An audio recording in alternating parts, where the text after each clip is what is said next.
Jeff Wilson Jr. signed a 1-year modest extension with the Niners. He's a hell of a player. 20 years ago, 30 years ago, he might be getting some good money. In today's NFL, this is what he gets, and he's like grateful for it. Can you explain that phenomenon? I mean, it's obvious, but I think it's an interesting conversation. The devaluation of running backs every year. Maverick. No, I just think given the climate right now, if you get a contract and you're happy with the salary, go grab it. And if he grabs hold of a starting role next year with splitting carries with Raheem Mostert, then maybe he can turn it into a 2 or 3 year deal. But if he wanted to stay in San Francisco, it would make sense. The 49ers don't want to throw out that much money after think of their last 2 big running back investments of Jerick McKinnon and Tevin Coleman. Those were their 2 big investments. So it would make sense. They don't want to commit heavy to Wilson right now.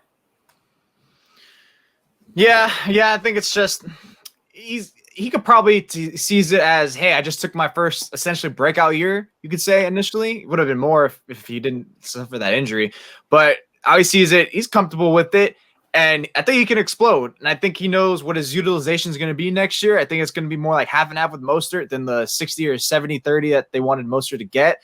And I love Mostert. I wish that was utilization. They could have him in the offense, but I think it's more like you got to give him like the 10 to 15, no more than that, and then give Wilson a closer 15 or sometimes even more if the game dictates it. It just always depends. So for him, I think it was a wise deal initially. Take a chance on himself. It's always risky, though, running backs, man. They're always at a disadvantage no matter what, even coming off a strong year. So unless you're like one of those dynamic running backs like a Dalvin Cook, McCaffrey, and such that can really like demand, or Alvin Kamara that can demand your team to give you that much money, or even just good amount, something substantial, then you're kind of always going to be stuck in a corner to just take what the franchise can give you.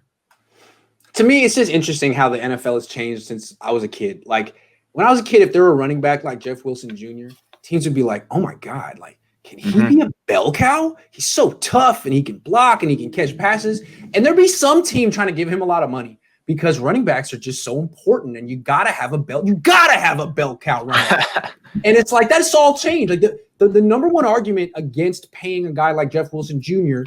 is Jeff Wilson Jr. You were an undrafted free agent. We can get the next one. You know, like we can get the next one, period. We can get 2 of you. So, yeah, I mean, the fact that he exists is the reason not to pay him. It's kind of interesting. And what's gone from the most important position almost on the offense is now a position where you don't even want a bell cow. You just want a committee. You don't want to pay too much. You don't want to draft a guy too high. It's a volatile position. They get hurt. All the best athletes play quarterback and wide receiver now anyway, because that's where the money is. It's just like the bottom fell out. If it were a stock, it is a penny stock.